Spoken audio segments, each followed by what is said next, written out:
This is apropos.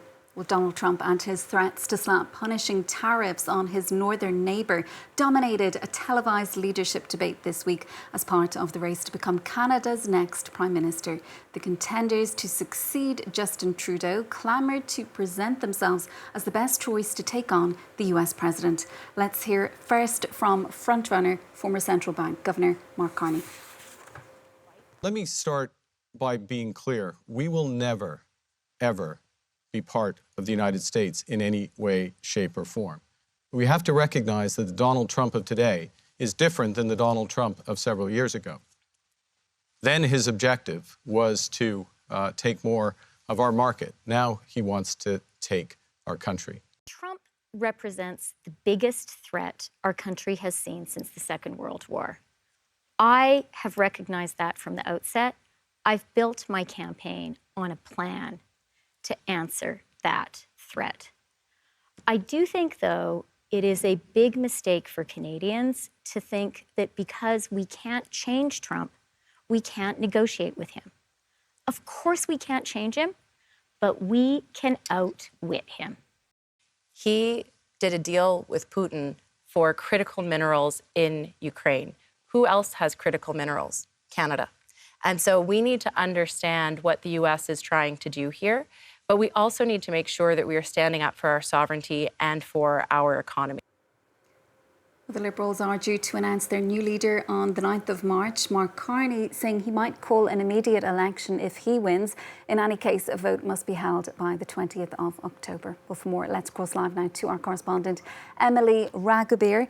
Emily, we heard candidates talking about the US president there. Just how much of a shadow is Donald Trump casting over this campaign? Sharon, it is the common denominator for this Liberal leadership race, absolutely.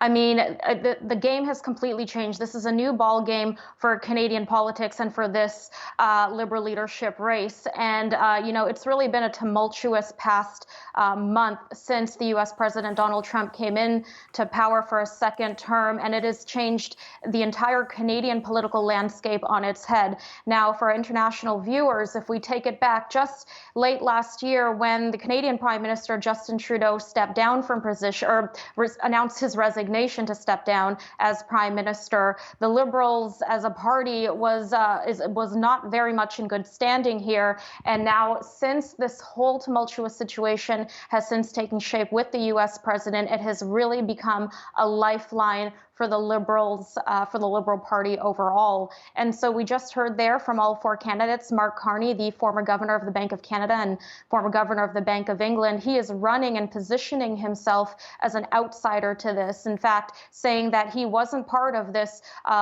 governing Liberal Party for example, the past 10 years as they've been in power, and is coming to this as an outsider. He is by trade an economist, and he is saying that he is best positioned to deal with these tariff threats. Chrystia Freeland, former Deputy Prime Minister and former Finance Minister, she is positioning herself as a negotiator who has taken on Donald Trump in his first term in office, renegotiating the USMCA, otherwise known as the new NAFTA, and that was back in 2018.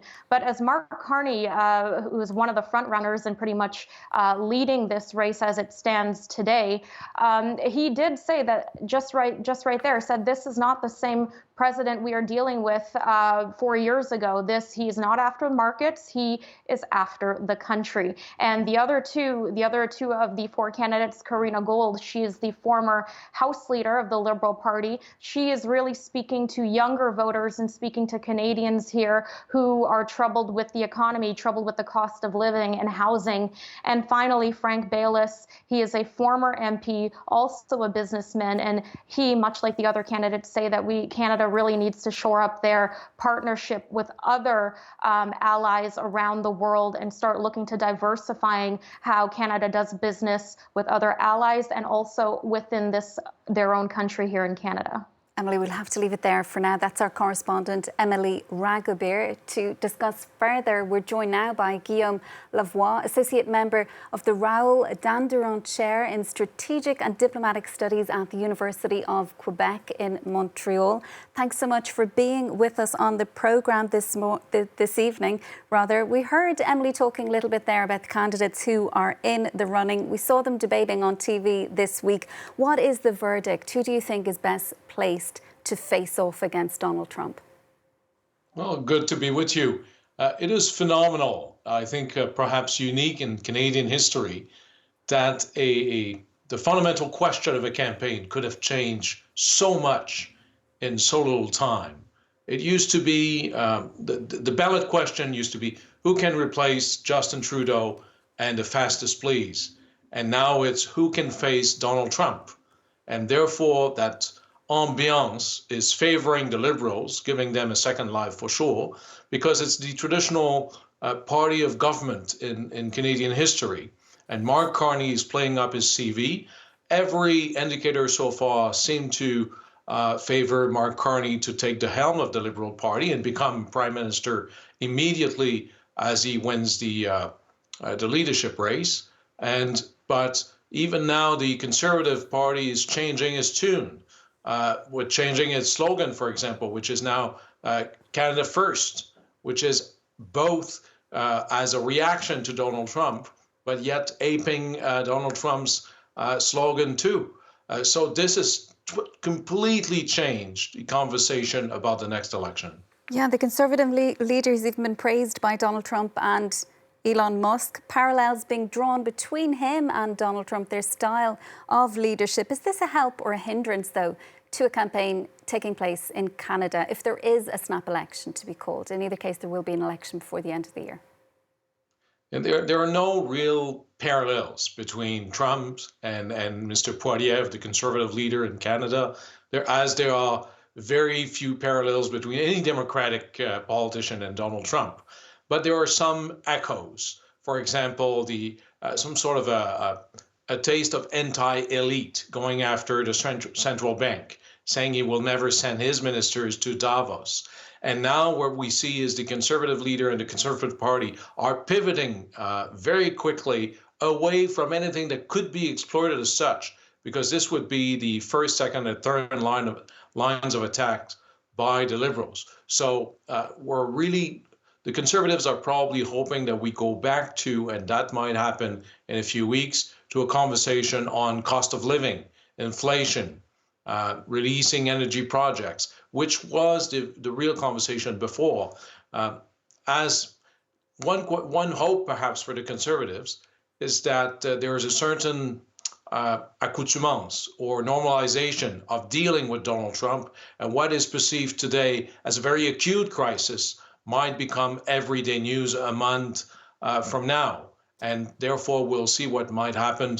But as we were walking into a huge Conservative majority, now my prediction would probably be that it's still a Conservative government, but with a much smaller majority, and yet a Liberal win is not out of the realm of possibilities. Well, whoever does win, Guillaume, apart from Donald Trump and the various threats that he's currently posing to Canada, what other challenges lie ahead? You've got a weak economy there, also a housing crisis currently. Well, perhaps Donald Trump Canada has to be perhaps thankful to Donald Trump on one thing. It was his arrival, his style, his insults have been a bit of a wake-up call to Canada, whose participation in NATO is defenseless. Right now, no credible politician will campaign without promising to significantly increase defense budget for the Canadian government, to cleaning up public finances, who are in an abysmal state with huge deficits of the Trudeau era, and also to strengthen other partnerships beside the U.S., to diversify trade with the EU, for example, as top of the list, and to assert more greatly the Canadian presence on the Great North. So those would be right now not a Conservative or Liberal issue. It's become a common trend where if you want to win any votes in the next election, you have to position yourself.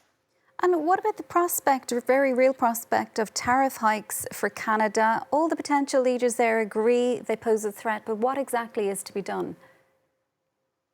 Well, it is a grave threat to Canada. Let's resume Canada very quickly. Half of our national wealth comes from export, and 3/4 of that goes to the US. So it's a major, major threat. But Canada is not without bargaining power.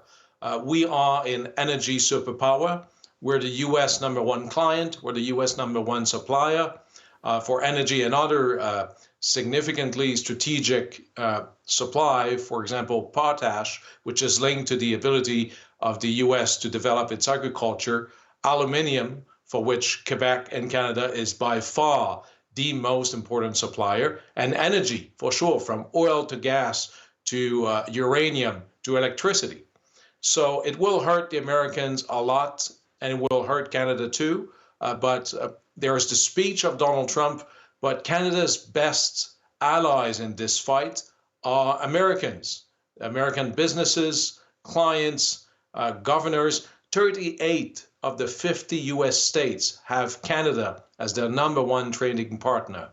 So right now, it's not Canada that's going to convince Donald Trump. It is Canada's allies, mainly American partners, who will pressure the White House. And the fact that Donald Trump has been speaking so much lately about his desire for Canada to become the 51st US state, has that been playing much of a role in the campaign? Well, it certainly galvanized some sort of a pride to be Canadian. We saw it in hockey. You see many more flags now. There is no, let me be very clear, there's no basis in reality for Canada to become a US state. That does not exist. It is not shared. It doesn't matter which province you are.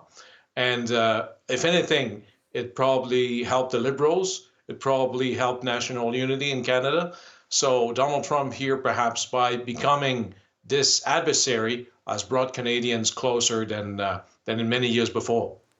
Unity through disunity, perhaps. Guillaume, thank you so much for being with us on the programme this evening. We do appreciate your time. That's Guillaume Lavoie, Associate Member at the Raoul-Dandurand Chair in Strategic and Diplomatic Studies at the University of Quebec. Well, that is it from us for now.